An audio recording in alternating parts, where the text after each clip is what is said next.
ছজনীয়া পৰিয়ালটোলৈ নামি আহিল কাল অমানিশা। নতুনকৈ বান্ধি থকা ঘৰটোত পিতৃ মাতৃৰ সৈতে থকাৰ সপোন পূৰ্ণ হ'ল নিশামণিৰ। নাগাৰা নামৰ পাঠিকা হিচাপেও জনপ্ৰিয় আছিল এইগৰাকী নিশামণি হালৈ। ছজনীয়া পৰিয়ালৰ নিশামণি আছিল অন্যতম উপাৰ্জনকাৰী। বিহু আৰু নাগাৰা নাম পৰিৱেশন কৰি ঘৰখনক পোহপাল দি আছিল নিশামণিয়ে।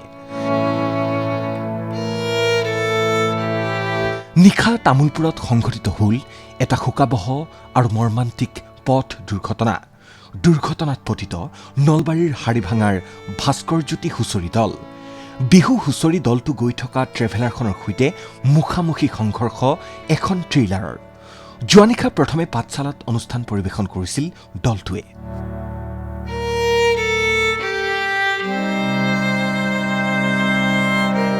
তাৰ পাছত নলবাৰীৰ কেন্দুকুছিত অনুষ্ঠান সম্পন্ন কৰে দলটোৱে। নলবাৰীৰ পৰা তামোলপুৰৰ বাঙালীপাৰালৈ বিহু পৰিৱেশন কৰিবলৈ গৈ থকা অৱস্থাতেই সংঘটিত হ'ল এই মৰ্মান্তিক দুৰ্ঘটনা। দুৰ্ঘটনাত প্ৰাণ হেৰুৱালে নাচনীয়ে।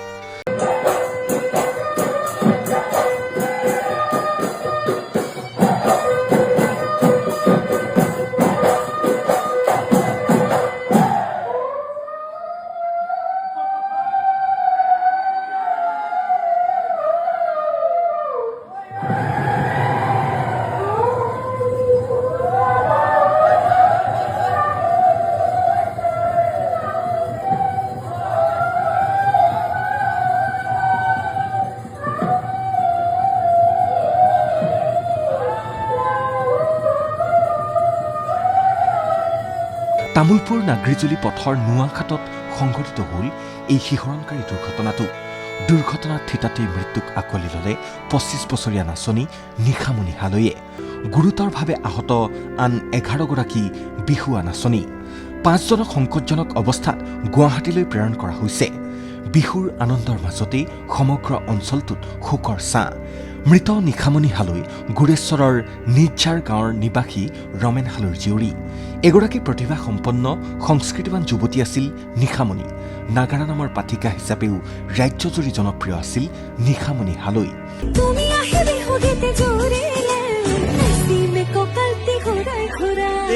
ছজনীয়া পৰিয়ালৰ নিশামণি আছিল অন্যতম উপাৰ্জনকাৰী। বিহু আৰু নাগাৰা নাম পৰিৱেশন কৰি ঘৰখনক পোহপাল দি আছিল নিশামণিয়ে।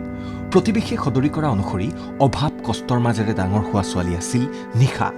ককায়েক পংকজ হালৈও জড়িত সংগীত চৰ্চাৰ সৈতে। নাগাৰা নাম পৰিৱেশন কৰি লাভ কৰা ধনেৰে নিশাই ঘৰখন চোৱা চিতা কৰিছিল।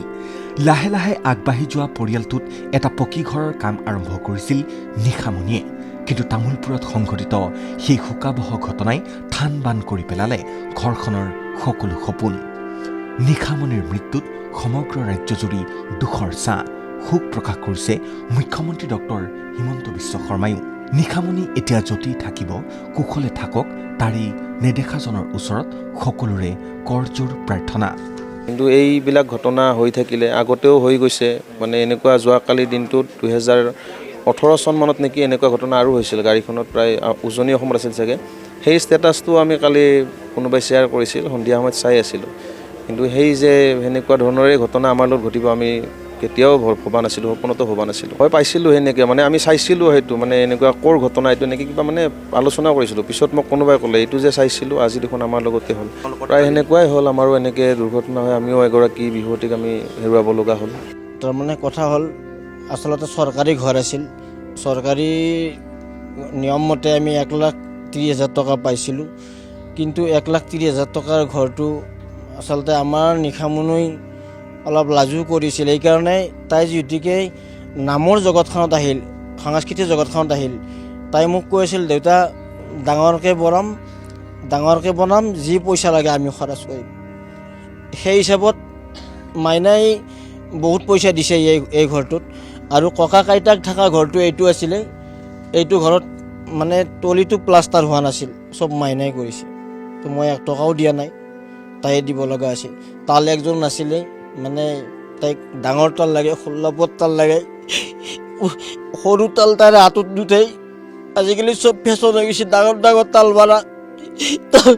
তাল আনি দিলোঁ তাক একযোৰ। মই আনি দিছোঁ যদিও পইচা তাইৰ।